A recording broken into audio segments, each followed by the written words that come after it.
Hey guys, this is our first look into chapter 15 or dealing with our non-current assets. So first we're going to focus on the cost of a non-current asset and then depreciating it.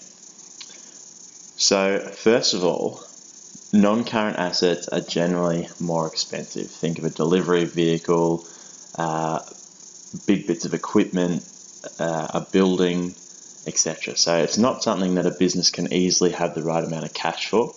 So generally these will be purchased on a credit basis. However, we do not include this as part of our creditors control. Our creditors control is only about our trade creditors, that is, the creditors we purchase stock from. So we create this idea here of a sundry creditor. So not part of creditors control, and therefore it's not in the creditors subsidiary ledger. The creditor's subsidiary ledger is just to explain and break down what's in the creditor's control ledger. So a sundry creditor exists in the general ledger as its own account. So the cost of an asset is similar to when we're working out the cost of stock.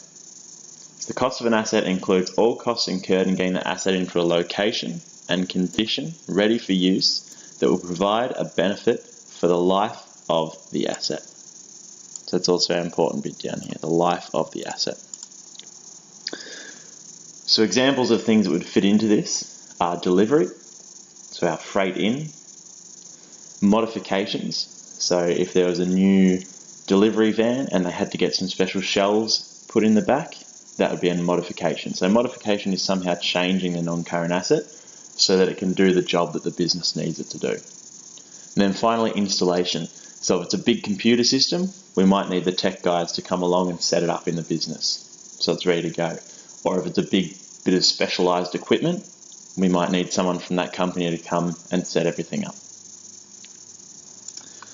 So now we get along to depreciation. And we have touched on depreciation before, back in Unit 3, with our straight line method. So that was the depreciation expense equals the historical cost minus the residual value divided by the useful life.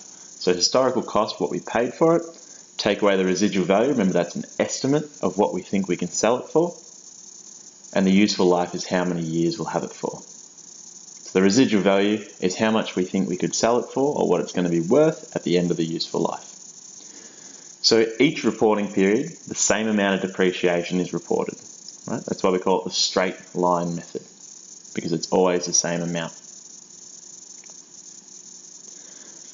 That each reporting period will add that amount to the accumulated depreciation, the negative non-current asset. And so to work out our carrying value, we say the historical cost, take away this accumulated depreciation, equals the carrying value. So our new method is called the reducing balance.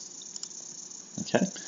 So to find the depreciation rate, it's 100 times 1 minus the square root to n of the residual value over the historical cost. But don't worry, we don't need to memorize this formula. This isn't methods or specialists. We just need to know that it's going to give us the depreciation rate.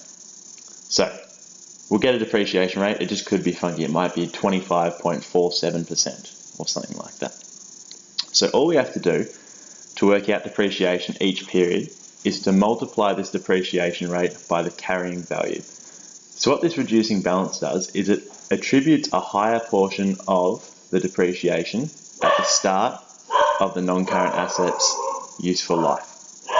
So the depreciation expense will start off very high and it will slowly decrease over time. This is in line with the non-current asset providing a greater benefit when it's younger. And as it gets older, it gets worn out, it might stop working as quickly or as efficiently. So it's providing less of a benefit to the business. What we care about is knowing how to use each of these, but also that both depreciation methods will result in the same total depreciation over the useful life. They'll just get there a different way. So our comparability requires that a business uses the same method for the non-current asset over its life. It can change, they just have to state it explicitly in financial reports. But they can use the different methods over different assets.